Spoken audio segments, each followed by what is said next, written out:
Hey, what's up you guys? You're watching Team APS, Paul here, and in today's video we're going to chat about a little phenomenon I've noticed recently in Yu-Gi-Oh! And that's engines. It's not a good thing, it's not a bad thing, it's the thing. Let's talk about it.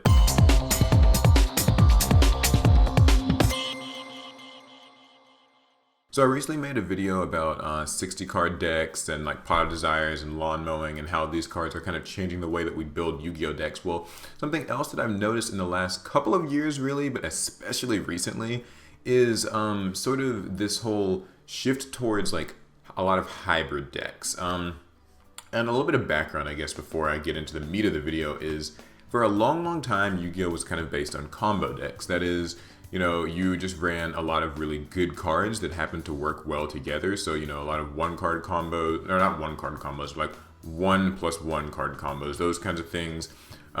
Decks like, say, Plant Synchro come to mind, or Teledad come to mind as sort of the real poster children for, you know, your average Yu-Gi-Oh combo deck. And we've seen from combo decks certain engines kind of come out, you know, like the Plant Synchro engine, which, you know, for a long time, which is kind of the whole like Lone Fire with Spore, Glow Up Bulb, Debris Dragon, sort of that type of deal. And then like we've had periods of time where like, say the Tour Guide engine has sort of replaced that, where it's kind of like Tour Guide plus Sangan, like back when Tour Guide was at 3, those sort of things. You know, you might run like 3 Tour Guides and a Sangan, or a Night Assailant or something. Well, anyway, recently and by recently I mean maybe like 2012-ish and up, Yu-Gi-Oh changed from the whole like combo decks thing to more of an archetype focused game where like you would play your archetype and it was sort of self-centered. So like we'll take Fire Fists for example. They don't really like play nice with other decks or wind-ups or, you know, just all that kind of stuff. These archetypes that they work well with other monsters within their archetype, but they don't really play nice with anything else. So yeah, now a lot of people complain when that happened because it felt like, you know, the archetypes are kind of shoved down your throat. Like you have to play this archetype more or less how Konami tells you to. You don't really get very much freedom of expression. You can't really like tech in other cards or engines or ideas. And so a lot of people said like, oh, like combo decks are dead in this game. You know, I don't know, Yu-Gi-Oh complaints aren't getting into that. Anyway, yeah. So recently though, what I've noticed is we've kind of reached what I would maybe consider a middle ground where, yes, we're still focused on archetypes and that's still kind of the dominating force, but it feels like these days it's kind of more about mixing different archetypes and different engines all into one. So I'm going to just go over a couple of recent engines. I've got them all listed here, so I'll just sort of be reading off the screen. There's like the Brilliant Fusion engine, right? The engine with like Brilliant Fusion, usually Seraphinite or Garnet, and sometimes other Gem Knight monsters, and it's usually just used to quickly get something to the grave. Most of the time that's like Reform Age Trick Clown, but I mean like you could use it with other things as well. This is a popular engine that for a while a lot of people like wanted it gone. They felt like it added a little too much speed to certain decks, and it, you know, now it's not really seen as very popular, but still like a lot of decks can like run it for a little bit of speed, a faster way to use like Foolish Burial or something. Then we've got the Clown Blade engine, which has died off a bit now, but that was the one with the Heroic Champion Master of Blades or whatever it was called, and then like, you know, of course Trick Clown, and they had their little sort of mini loop that could summon both of them out really quickly and make rank 4s really fast. There's the Speedroid engine with like Terratop and Takatomborg, which is really popular and a lot of people still think may get like, you know, limited or something. Like Terratop might get limited. Fast way to make rank 3s, fast way to make, you know, say Dante in Burning Abyss, Invoker in your average Zodiac deck, Totem Bird, all that kind of stuff. Then we've got the Artifact engine. That's one with, you know, like your Sanctums, your Scythe, single copy of, I guess, Moraltech, and sometimes you can even use it if you happen to also be siding Lance here or something like that, Big Isle Tech.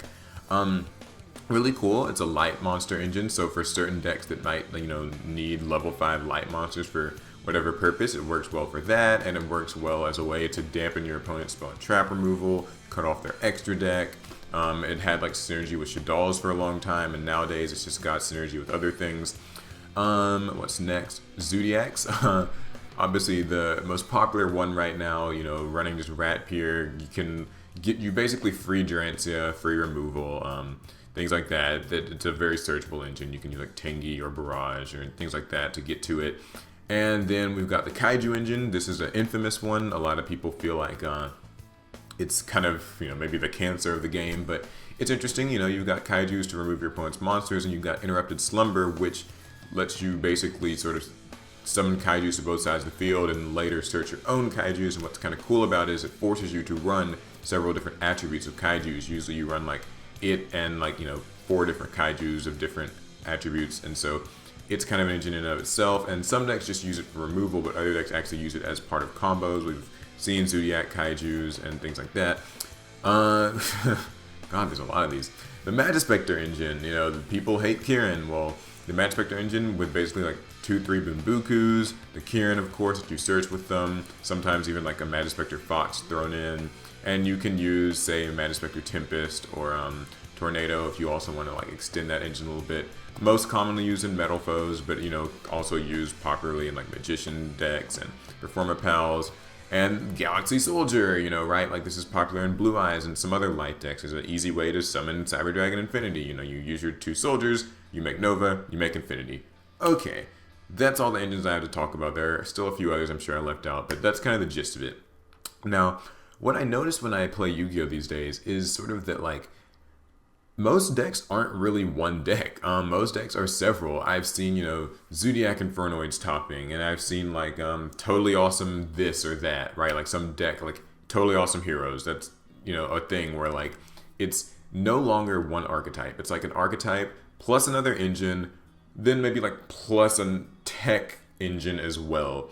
Like I said, Zodiac Kaijus are a thing. I think a really popular one now is actually the Invoked Windwitch artifact deck, which is really cool. The artifacts, it kind of reminds me of Hat, actually, where the Windwitches make your free crystal wings and stuff, and then the artifacts stop your opponent's extra deck plays, and they all work really well because they make Raijin and Merkaba or Mekaba, however you say that.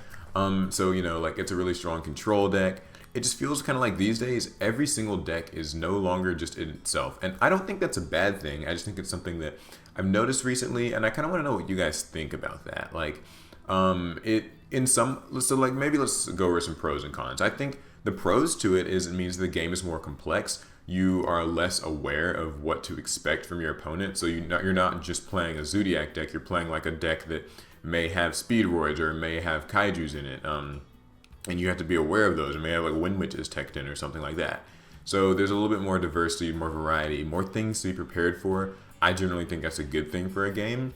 The maybe bad part about it is that I guess actually there's really not that much bad stuff you can say, but I guess maybe the bad part is just that it means you have to get a hold of these engines. But I would say, to counter that argument, once you have a certain engine, you can put it in from one deck to another. So the Speedroid engine is really easy to put in several different decks. So once you've got your Terratops and your Tomborg or whatever, then it's easy to just mesh them into something else. I think that overall this is an interesting trend. I don't know if it will continue. I mean, obviously we've got Link monsters coming, but I think that it helps. I think that it makes these decks more versatile, more flexible. When one engine isn't working, you've got another. A lot of these engines tend to mesh really well. Invokes bring a lot of these engines all together because, now they're all able to summon some certain invoked monster. It's really pretty cool. Recently I put the Galaxy Soldier engine in my Blue Eyes deck, and I've been really enjoying that. Alec is building Performer Pals, he's put in the Magispector engine.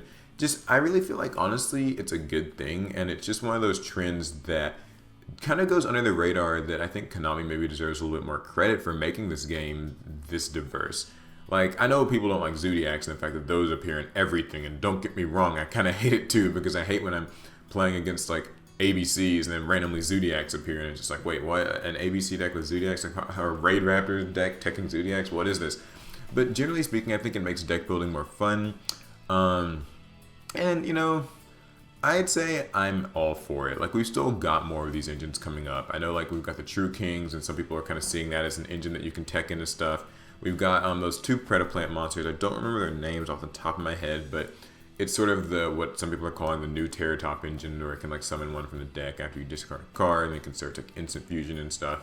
And speaking of instant fusion, you might as well call that an engine now too, because you know, like 2 instant fusion in a Norden, and that's almost a thing in and of itself.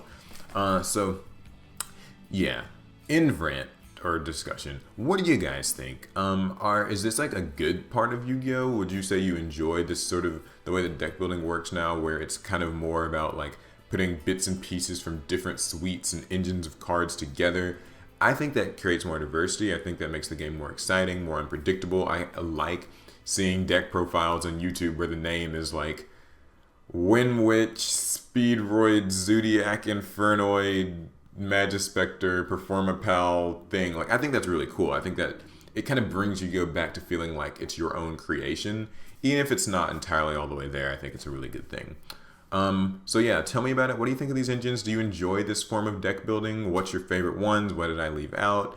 Will this always be a trend in Yu-Gi-Oh? And which of these engines need to go? Because some people say Kaijus need to get nerfed, and some people say like Speedroids need to get nerfed. Obviously, Zodiacs is one that people think need to get nerfed. So yeah, what do you think? Let me know in the comments below. And anywho though, follow me on social media. I'm on Facebook, I'm on Twitter. Check out TCG Player. All of the sponsor stuff is down in the description. And that's gonna be it. So I'll catch you guys in the next video. Later.